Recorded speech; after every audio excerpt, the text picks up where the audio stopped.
সুপ্রিয় দর্শক ভাই এবং বন্ধুরা, আসসালামু আলাইকুম। আজকে আপনাদেরকে দেখাবো নোয়াখালী জেলার দ্বীপ উপজেলা হাতিয়ার বিখ্যাত একটি জায়গা। এই জায়গাটির নাম হচ্ছে কমলা দিঘি।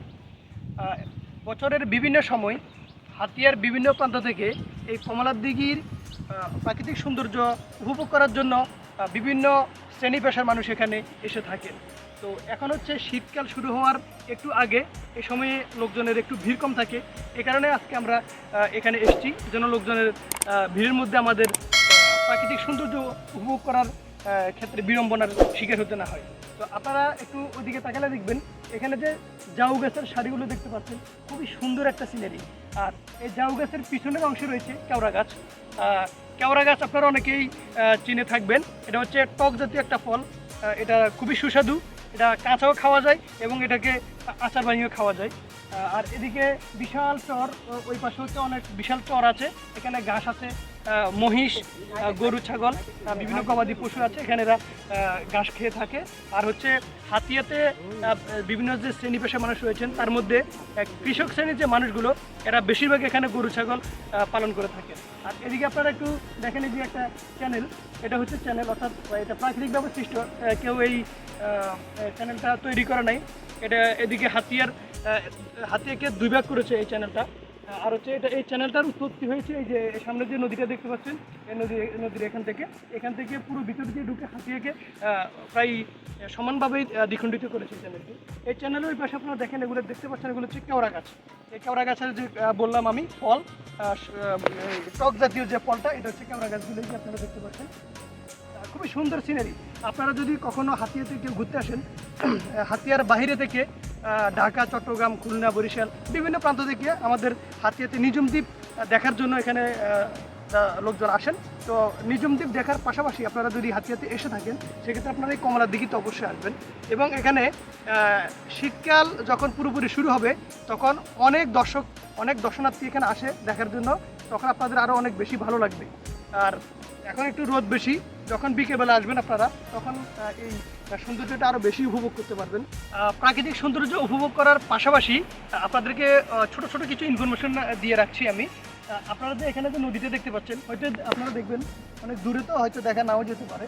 যে নৌকাটা দেখতে পাচ্ছেন, এই নৌকা, এরা হচ্ছে জেলে।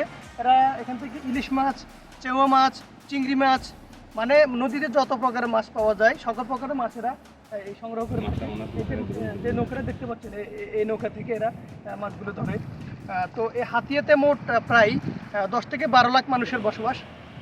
এদের মধ্যে সিংহভাগ মানুষ এই নদীর উপর ডিপেন্ডেবল। এই নদীতে তারা মাছ ধরে, সে মাছ বিক্রি করে তারা জীবিকা নির্বাহ করে থাকে। তো এই নদীটা অনেক বিশাল নদী। আপনারা যদি ওই পুরো দেখতে পাচ্ছেন, অনেক নৌকা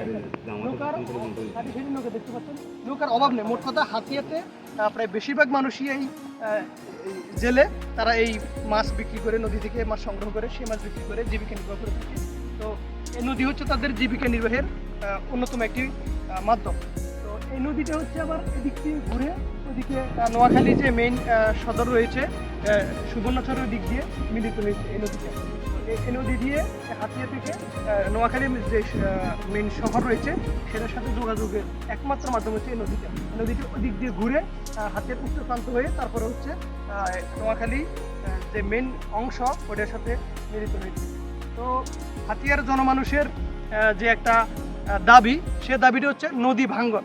আমাদের এই নদীটা, এই যে আপনারা দেখতে পাচ্ছেন, একটু জুম দিয়ে দেখেন, একটু আপনি একটু জুম দিয়ে দেখেন, এই যে নদী কন্টিনিউ ভাঙে এখানে। তো হাতিয়ার মানুষের যে দুঃখ যে বলা হয়, এই যে নদী ভাঙনটাকে হাতিয়ার মানুষের দুঃখ হিসেবে আমরা চিহ্নিত করি। কারণ এই প্রতি বছর মানুষের হাজার হাজার বিঘে জমি এখান থেকে ভেঙে চলে যায়, নদী গর্ভে বিলীন হয়ে যায়। এটার জন্য কোনো ব্যবস্থা নেওয়া হয় না।